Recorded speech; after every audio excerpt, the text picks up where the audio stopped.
भक्त रामदास दक्षिण में गोदावरी के किनारे कनकावरी नाम की एक नगरी थी। वहीं रामदास रहता था। जाति का चमार था, परंतु अत्यंत सरल हृदय का, सत्य और न्याय की कमाई खाने वाला और प्रभु का निरंतर चिंतन करने वाला भक्त था। रामदास की पतिव्रता स्त्री का नाम मूली था। दोनों में बड़ा प्रेम था और उनके एक छोटा लड़का था।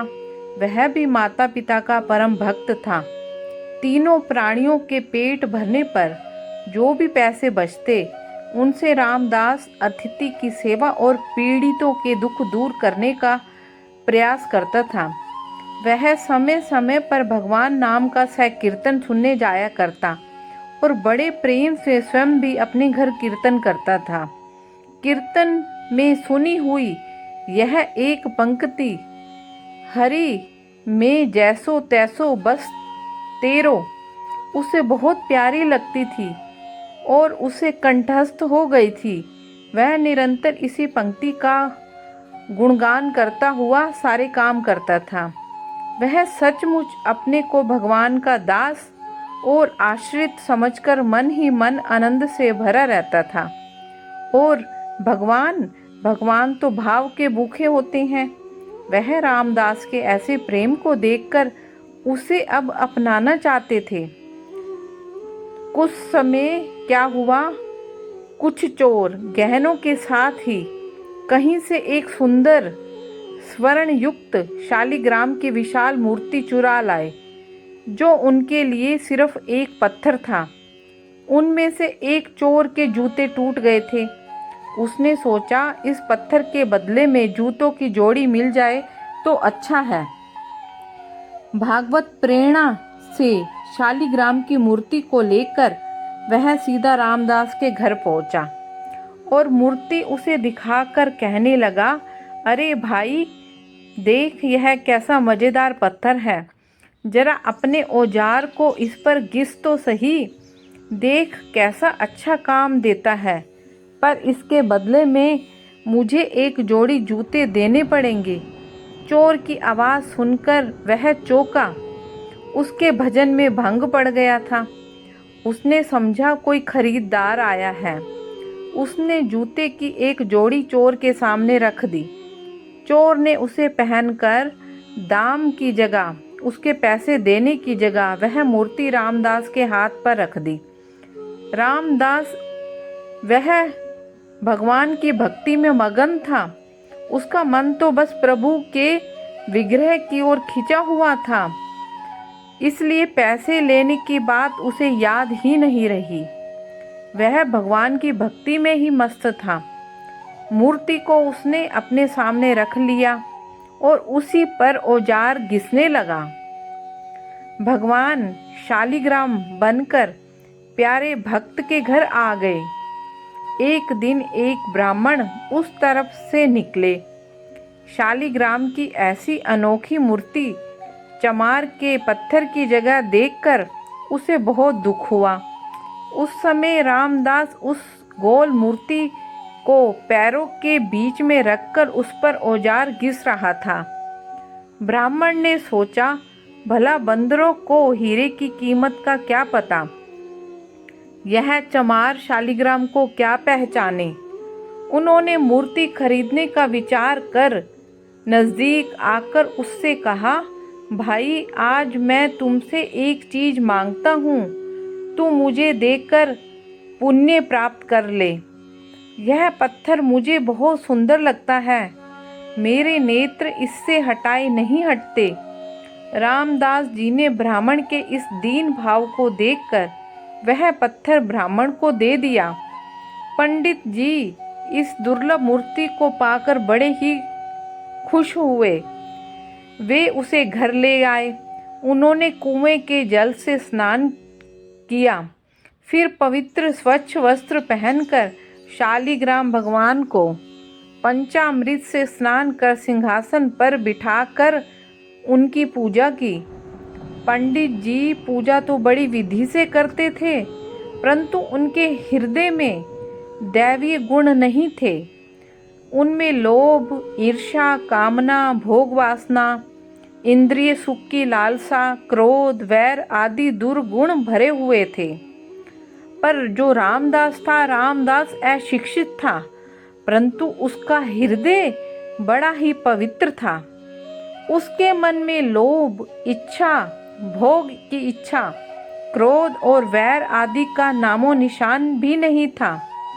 भगवान शालिग्राम ने विचार किया, आहा, जब वह परम श्रद्धा व भक्ति पूर्वक गीत गोविंद गाता हुआ मेरी मूर्ति पर जल छोड़कर अपना औजार घिसता था, उस समय मुझे ऐसे ही लगता था मानो कोई परम भक्त मेरा शरीर पोंछ रहा है।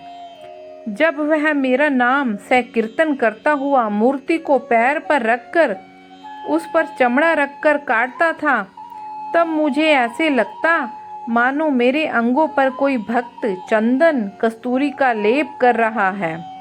अवश्य ही उसको मेरे यथार्थ स्वरूप का ज्ञान नहीं है, परंतु उसने अपनी सरल, विशुद्ध और निस्वार्थ भक्ति से मुझे वश में कर लिया है।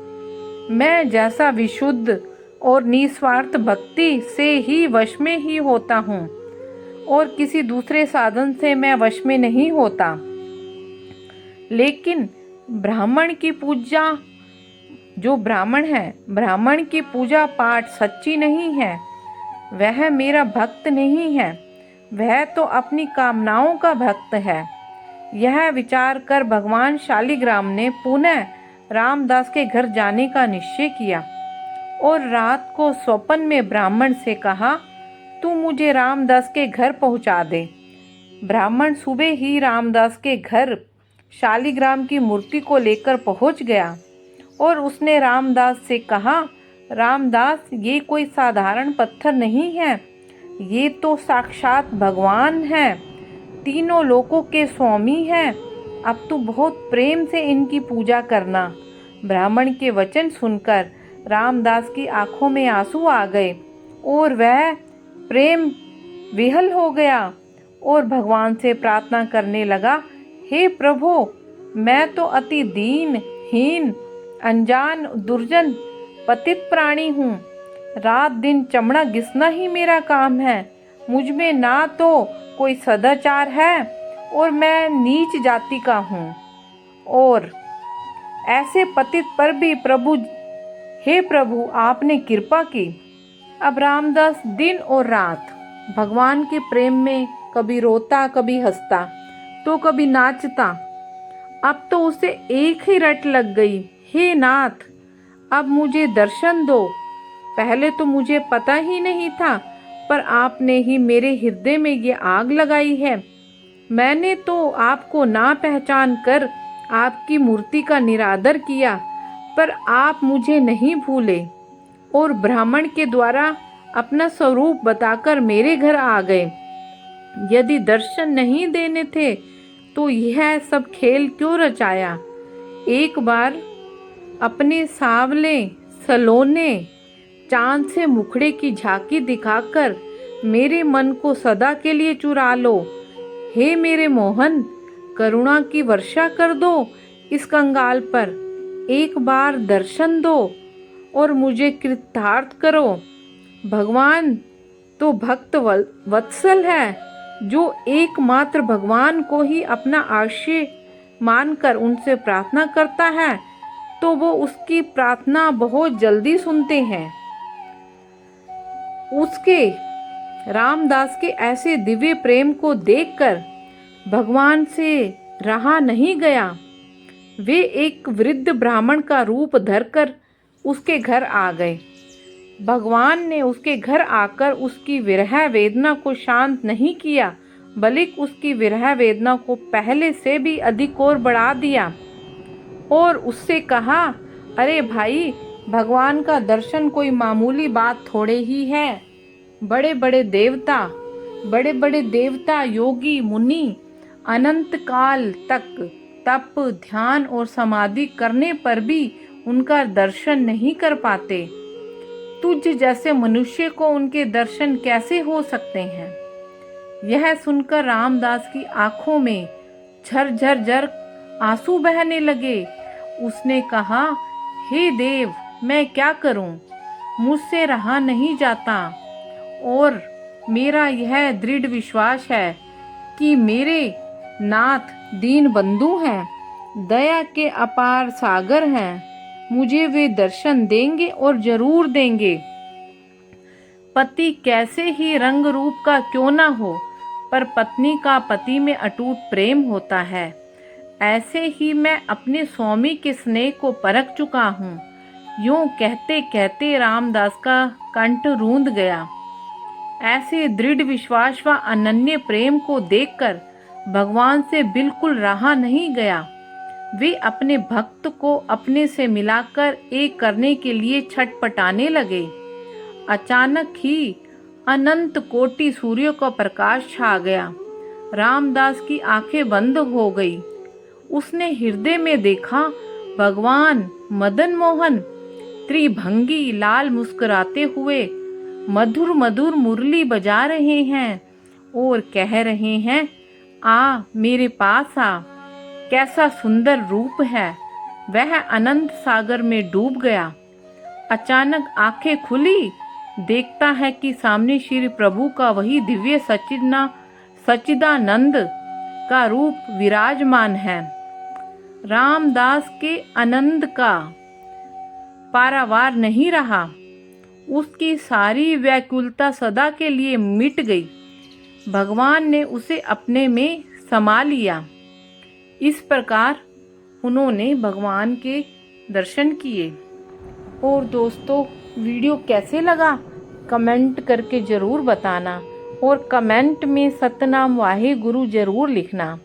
और दोस्तों, अगर आपने अभी तक मेरा चैनल सब्सक्राइब नहीं किया तो प्लीज़ मेरे चैनल को सब्सक्राइब और वीडियो को लाइक अवश्य करें। और मेरी वीडियो देखने के लिए आपका बहुत बहुत धन्यवाद। और आपके प्रेम और स्नेह के लिए बहुत बहुत धन्यवाद।